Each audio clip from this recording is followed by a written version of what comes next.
Good morning, I'm here at a station called Sambommatsu. The Hinotori train is passing. Most trains do not stop at this station because this is a little rural village in eastern Nara Prefecture. And it's hardly even a village anymore. It's technically not a village. This is a forgotten part of Japan, and I want to investigate this village a little bit today.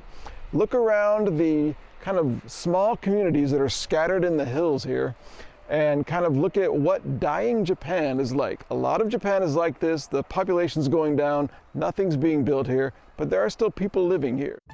Today I'll be walking through the small former village of Murō in Nara Prefecture. So I'm out here in the cold. I'll be taking a look at a dying piece of the Japanese countryside where the population is plummeting and nothing new is being built. Maybe somebody still lives here. I'll find abandoned schools and rotting structures among the still impressive houses of the few remaining residents. I think we found the nice part of town. And I'll discover the 13th century origins of the area's original name, 3 pine trees, and get a sense of daily mountain life and the quirky creativity of a part of Japan that seems doomed to fade away, maybe sooner rather than later. Sambommatsu means 3 pine trees, and that will become important later.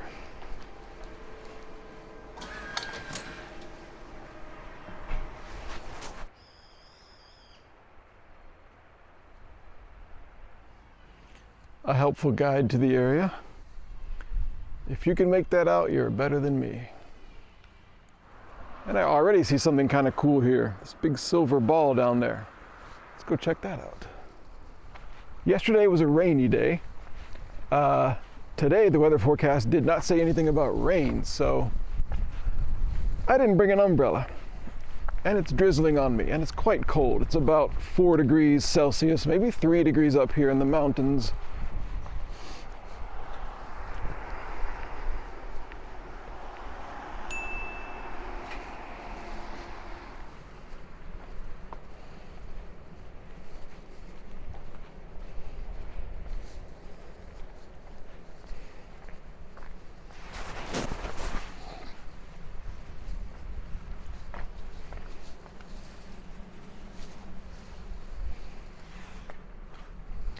All right, that's pretty cool. Okay, this is an art installation called My Sky Hole, and the sphere is kind of the universe, and it was made by a guy who was born here in Murō village in 1930, an artist. His name is Bukichi Inoue, or Inoue Bukichi. So Bukichi made My Sky Hole, and the point is, as I understand it, is that this mound is the art installation, if you can see it behind me. That concrete kind of circular thing you see on the top below the 2 poles, that's like a hole. You can look down into a circular room that's down here. And you can look down into the hole, or you can go inside here into this circular room, and you can look up through the hole, and you're supposed to sort of ponder you and the universe and life and death. It's supposed to be a place of great reflection. Not reflection like the mirror, but you know, reflection. So let's go up the top and look and see if we can see down into it and see if we can get inside.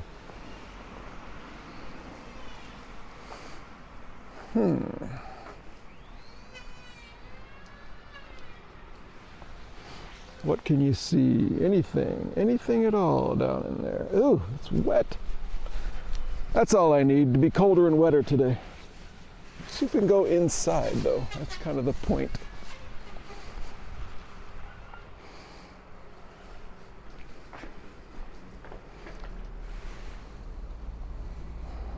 Well, great. It's closed. Well, that's a kick in the teeth. I came to ponder my place in the universe, and it was closed. But hey, we can look out onto the Uda River, Uda. What used to be Murō village has become part of a new thing called Uda City, and this is Uda River. Let's go see inside the rest area. This is a rest area in Japan, and I don't know too much about these because I don't drive in Japan, but you know what a rest area is like in the US. If you're from the US, usually bathrooms, maybe a vending machine full of cookies and stuff like that. This one's probably a little different.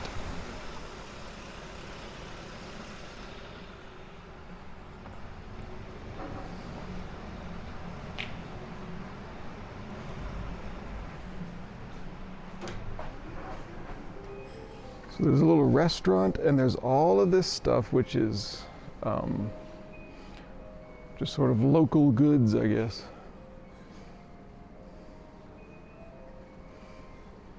Kind of handcrafted bags, 100% silk something.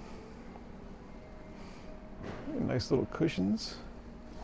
Kissing deer from Nara. We are in Nara Prefecture, famous for its deer.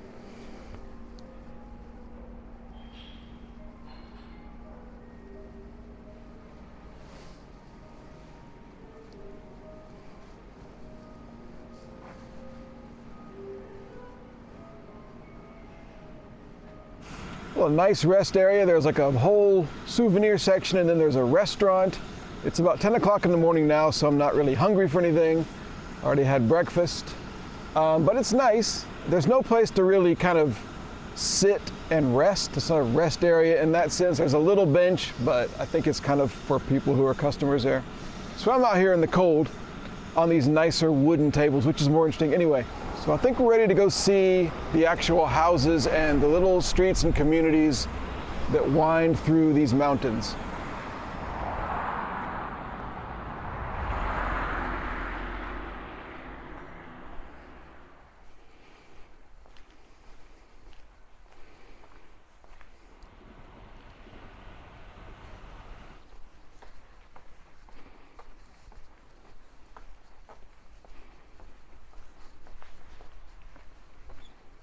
So a lot of the houses here are this kind of old style. This one is kept up very well.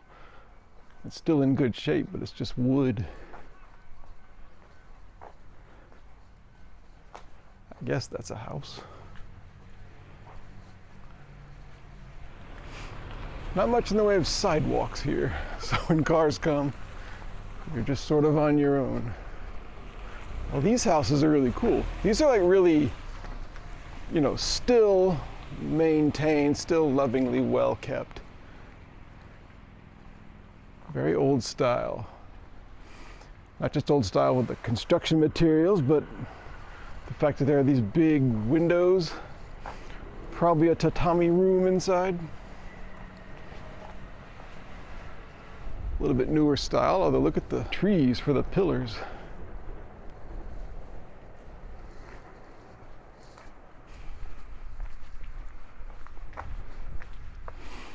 So this area is called Sambommatsu, or historically was called that, which just means 3 pine trees. But the actual kind of wider area here, since 1889, was called the village of Murō.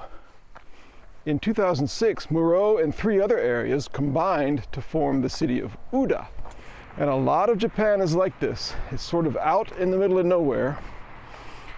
The populations are dropping, severely dropping here. And no one's moving here, and no one's kind of building any new buildings or anything here. So it's just going to probably keep decaying. This is still thriving well enough, but for how long?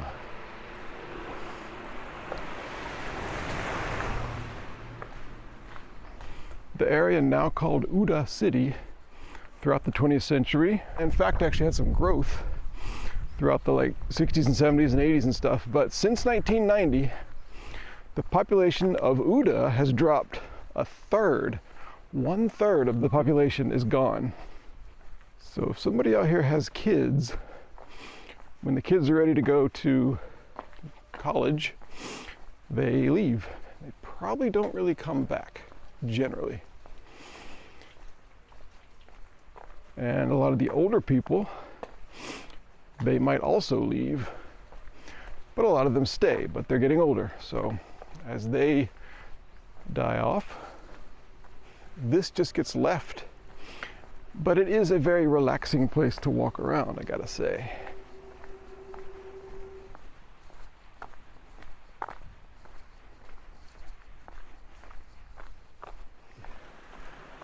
big white treeless or leafless tree at this shrine. Let's go see the shrine.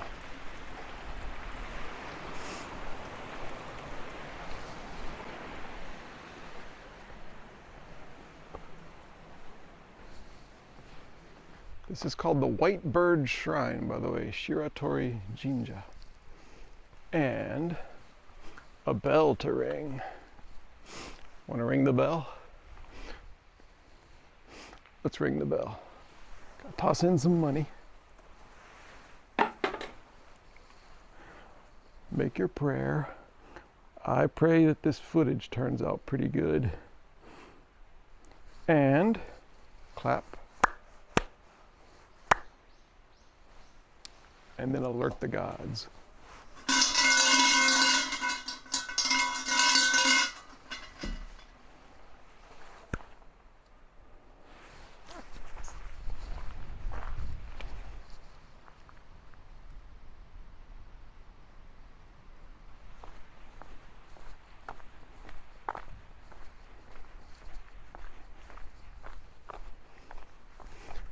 Don't know what this big building is, but I like it.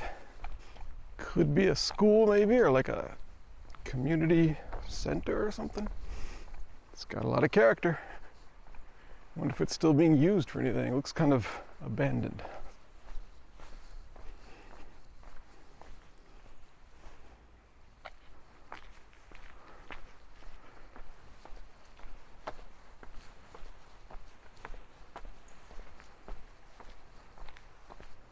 Huh.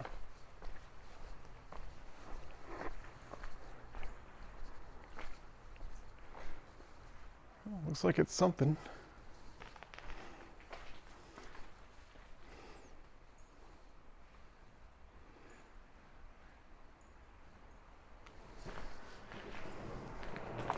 Hey, that's something.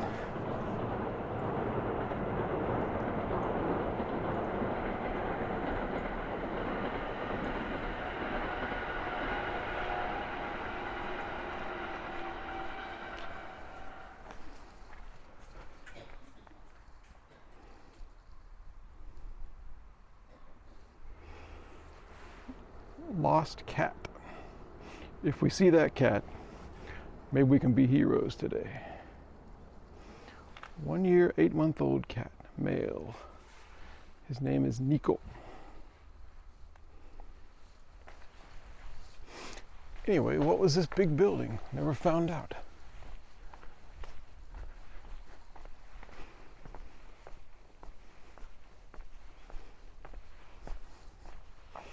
So this is or was the East Murō Elementary School. And I guess it's just closed down because today's a Tuesday. Tuesday in February, there should be students here. But I guess maybe the town has shrunk so much that any kids still here probably have been consolidated into some other school somewhere. So now this school just is left to just sit here and probably never be used again as a school. This, unfortunately, is most of Japan. Everybody's in the cities. Nobody cares about these places anymore. Except people wandering around curious about the past, present, and future of this strange land.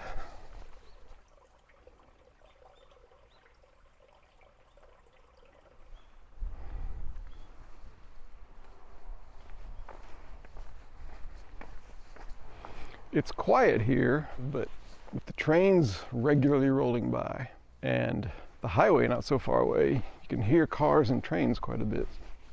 Let's go see if we can catch a train going down over this bridge.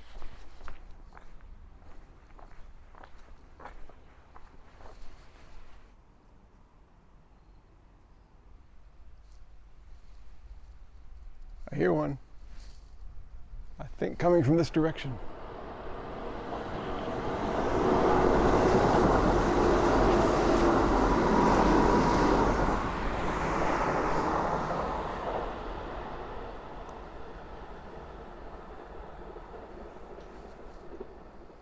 Decoration here. Shiny, shiny CDs. In my garage I have like 8-track tapes hanging, but that's just me. These houses, a lot of the houses in this part of Murō are actually quite large and quite grand. You probably need a car because there are no stores anywhere near here. I don't even see any vending machines here. Oh, there's more CDs. Slow and Steady. Read by Ryan Dries, Josh Keller, Lynn Eve Harris, Kristen Lundell.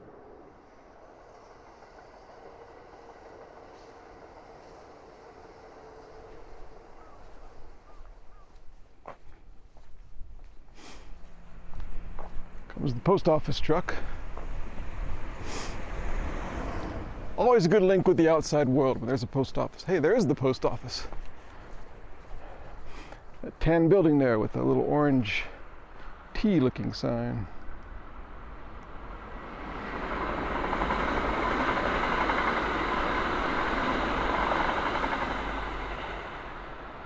Oh, look at this.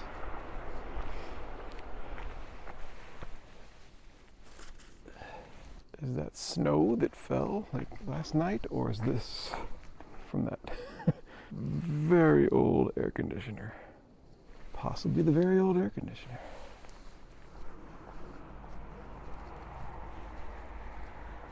It's like a little grave, 2 or 3 graves maybe. The world's smallest cemetery. Oh, there's more up there, maybe. And now it's time in this video for my favorite thing, my favorite sentence that I always say in all my videos. Am I allowed to go up here? I think so. So, am I allowed to go up here? I think so.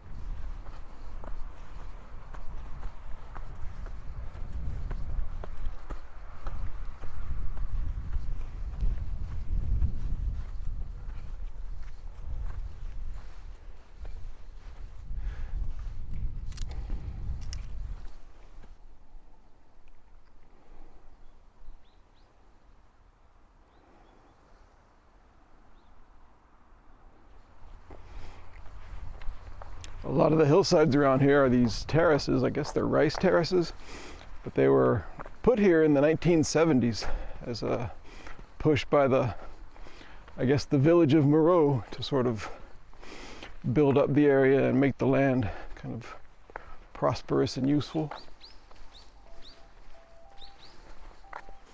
More graves scattered around the hillside.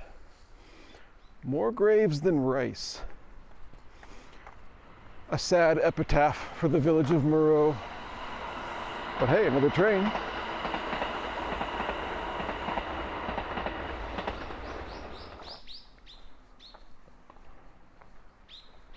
All right, I think this house might be available. This might be an abandoned one.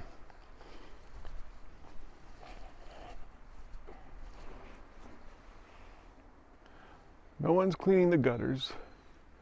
No one's replacing the rusty corrugated iron on the roof.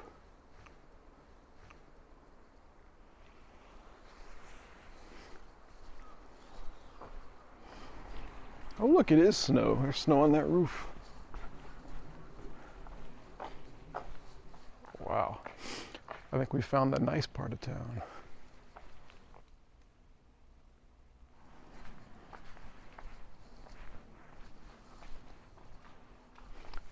I think I know why this is the nice part of town, because the road is a little farther from here and I can't hear the traffic.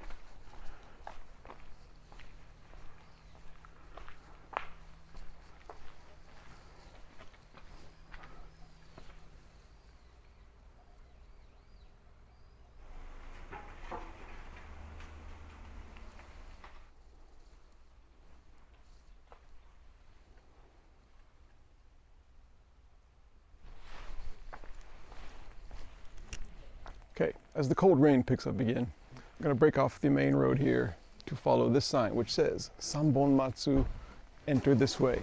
The 3 pines. Up here, up this road, is the history of why this place is called 3 Pines.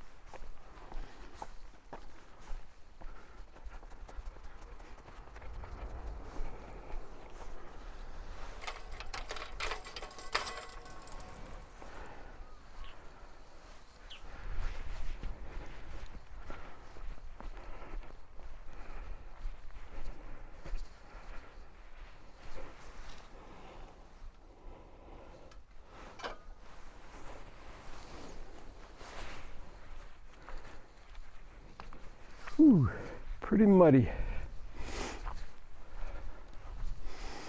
I think a deer was here recently. Okay, if you can see here, there are indeed 3 pine trees. 1, 2, 3.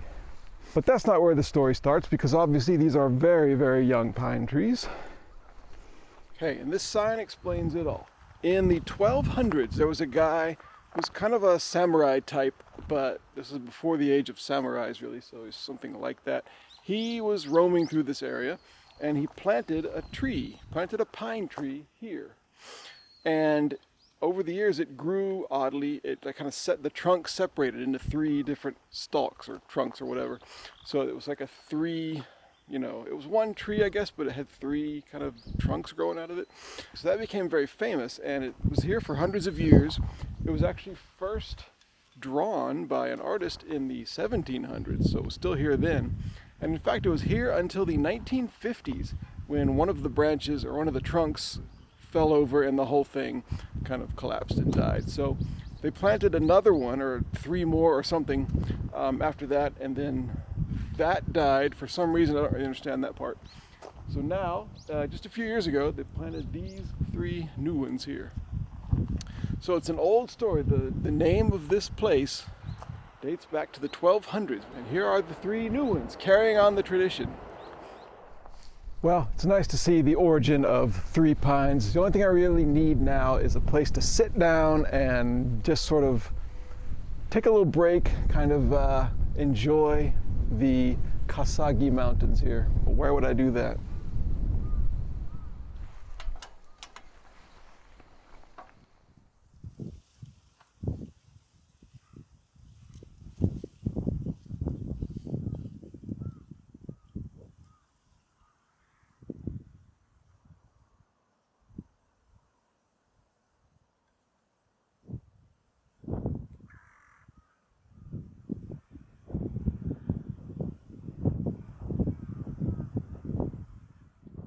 The 3 pine trees. Goodbye. Thanks for everything, guys. Good luck in the next several hundred years. I hope you make it. I'm going to try to go home, not go home, I'm going to try to get out of here back to the main road through this path, which I already think is not going to work out. 12 o'clock noon. The chimes are in. I consider it a little soundtrack for me trying to walk on this path. And no, I'm not going to go down there.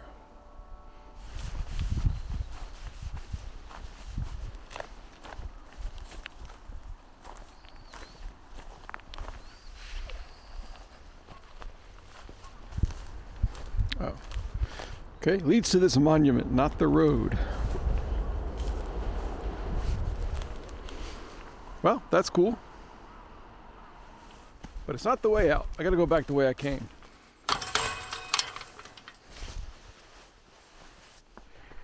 If you need any crockery,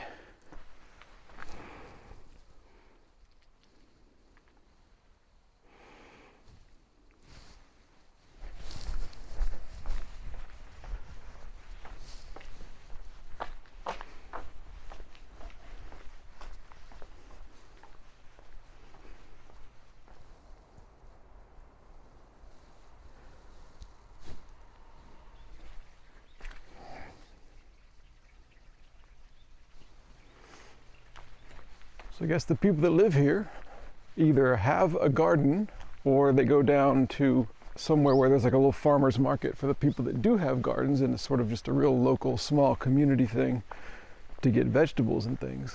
And then anything else they need, like Kit Kats and stuff, they drive to a store. All right, now we come to a fork in the road. And I did see this on Google Maps, but it was unclear what exactly was happening here. So that way is uphill and leads to not much. This way I thought was more intriguing and not really on the map. So let's see if this even goes through. Something to do with alcohol. There's a lot of empty bottles of Japanese rice wine and beer.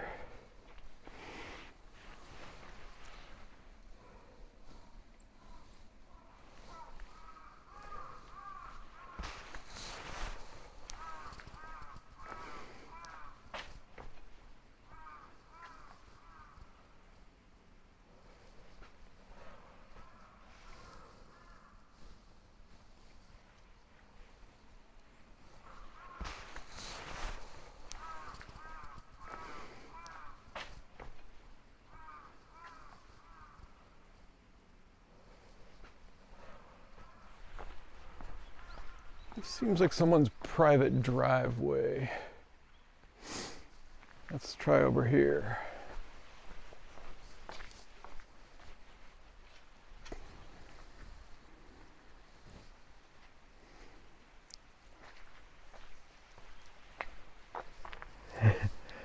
How's that for a small map of the area?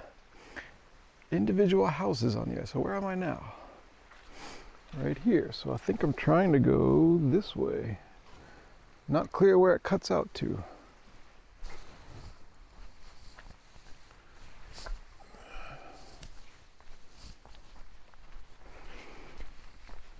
No wonder this isn't on Google Maps. This is nothing. But I like it.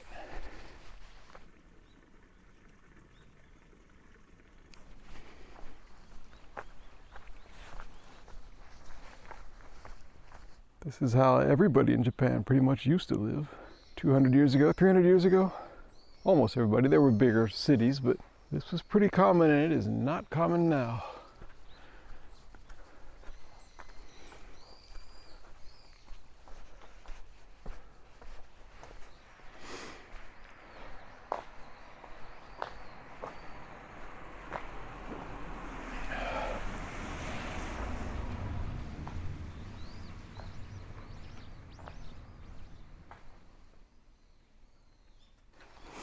That styrofoam box says, put the newspaper in here.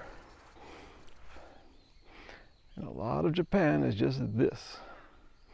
A lot of the landscape. If you threw a dart at a map of Japan and went there, which I've done in former videos, you're going to see stuff like this usually.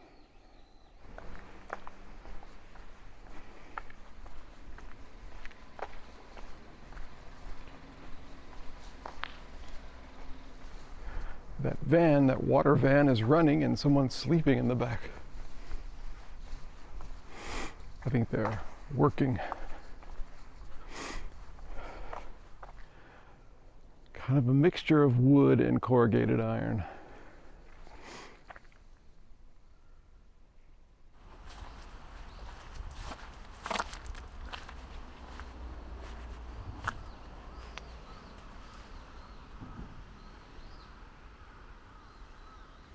Okay, we got another fork in the road here.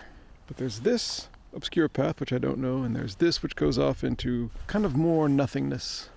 So I say we go on the obscure path.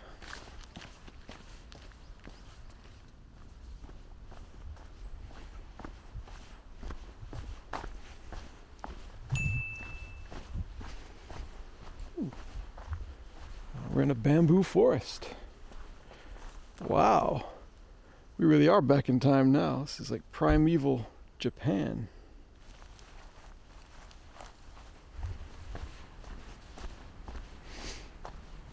Hey, a little shrine for the lost wanderer.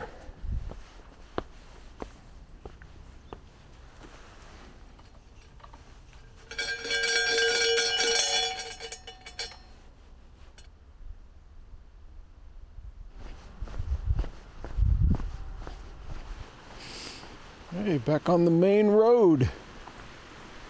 Looks like a row of apartments up there. Unusually.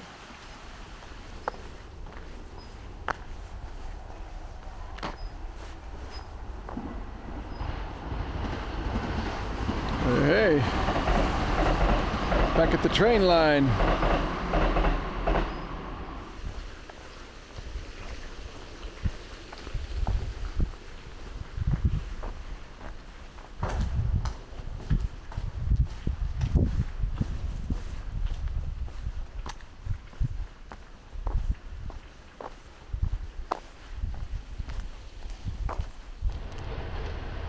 Okay, here's a train going by. This is the station right here that I'm walking to. This is Murō Guchi Ono station.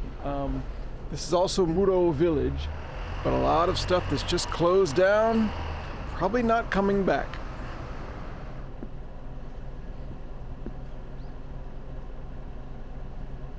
But there's a taxi and there's a bus stop, so there's places to go from here.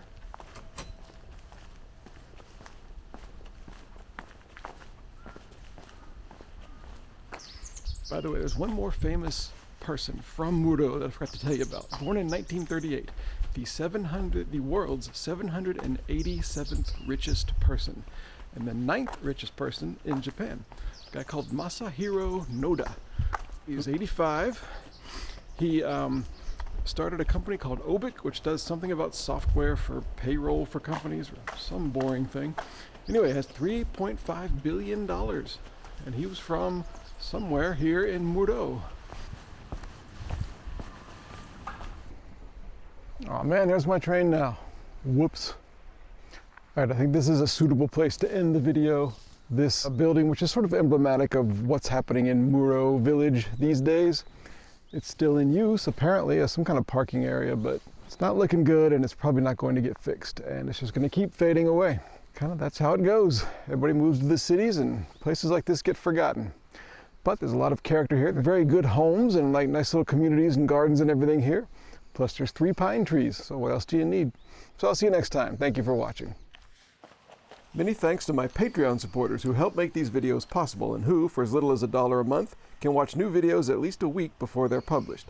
Special thanks to Jacob Fatz, Nathaniel Holland, Omeyer, Ray Nichols, and Will Phillips. Also thanks to subscribers to my free weekly email newsletter who can watch new videos a day before they're published. If you'd like to join either one, links are in the video description. And thanks for wandering around with me.